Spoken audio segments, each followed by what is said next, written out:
చంద్రఘంట ధైర్య దేవత. నవరాత్రి ఉత్సవాల్లో మూడవ రోజు విశ్వం ఒక ప్రత్యేక దైవిక శక్తితో ప్రతిధ్వనిస్తుంది. ఈ రోజు మనం పార్వతీదేవి వివాహిత రూపమైన చంద్రఘంటాదేవిని పూజిస్తాము. ఆమె ధైర్యానికి, బలానికి మరియు ప్రతికూలతను నాశనం చేసే సంకల్పానికి ప్రతీక.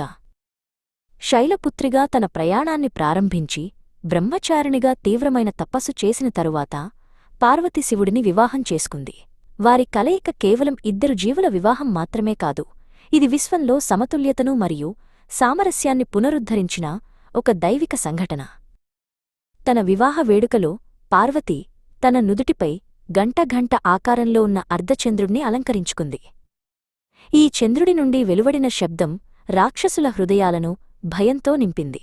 ఆ క్షణం నుండి ఆమె చంద్రఘంటగా ప్రసిద్ధి చెందింది, గంట ఆకారంలో ఉన్న చంద్రుడిని ధరించిన దేవత. చంద్రఘంటాదేవి రూపం అద్భుతమైనది. ఆమె బంగారు వర్ణంతో ప్రకాశిస్తుంది, 10 చేతులు మరియు నుదుటిపై 3వ కన్ను కలిగి ఉంటుంది. ఆమె రూపం ఒక యోధురాలిది, ఎల్లప్పుడూ చెడును నాశనం చేయడానికి మరియు తన భక్తులను రక్షించడానికి యుద్ధానికి సిద్ధంగా ఉంటుంది. ఆమె భయంకరమైన పులిపై స్వారీ చేస్తుంది. పులి నిర్భయానికి మరియు అపారమైన శక్తికి ప్రతీక. దానిపై స్వారీ చేయడం ద్వారా చంద్రఘంటాదేవి తాను భయాన్ని జయించానని మరియు తన అనంతమైన శక్తిని నియంత్రించగలనని చూపిస్తుంది. ఆమె కొన్ని చేతులలో త్రిశూలం, గద మరియు ఖడ్గం వంటి శక్తివంతమైన ఆయుధాలను పట్టుకుని ఉంటుంది. ఈ ఆయుధాలు కేవలం నాశనానికి మాత్రమే కాదు, అవి అన్యాయాన్ని నాశనం చేయడానికి, అజ్ఞానాన్ని తొలగించడానికి మరియు ధర్మాన్ని, నీతి మార్గాన్ని నిలబెట్టడానికి సాధనాలు. ఆమె ఇతర చేతులలో కమలం పువ్వు, బాణం మరియు విల్లును పట్టుకుని ఉంటుంది.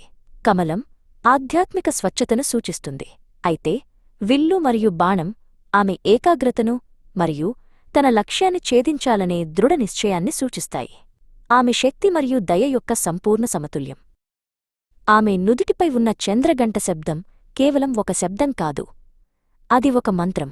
అది వినిపించినప్పుడు రాక్షసులు భయంతో వణుకుతారు మరియు ప్రతికూల శక్తులు పారిపోతాయి. అది ఆమె భక్తుల హృదయాలను ధైర్యంతో మరియు శాంతితో నింపుతుంది. తన ఆయుధాలు మరియు తన చంద్రగంట యొక్క భయంకరమైన శబ్దంతో చంద్రఘంటాదేవి రాక్షసుల సమూహాలతో పోరాడుతుంది. ఆమె ప్రతి ఒక్కరినీ ఓడించి విశ్వంలో శాంతి మరియు క్రమాన్ని పునరుద్ధరిస్తుంది. ఆమె విజయం చెడుపై మంచి యొక్క అంతిమ విజయం. చంద్రఘంటాదేవి మనకు ఒక ముఖ్యమైన పాఠాన్ని బోధిస్తుంది. భయం, కోపం మరియు ప్రతికూలత వంటి మన అంతర్గత రాక్షసులతో పోరాడటానికి మనకు ధైర్యముండాలి.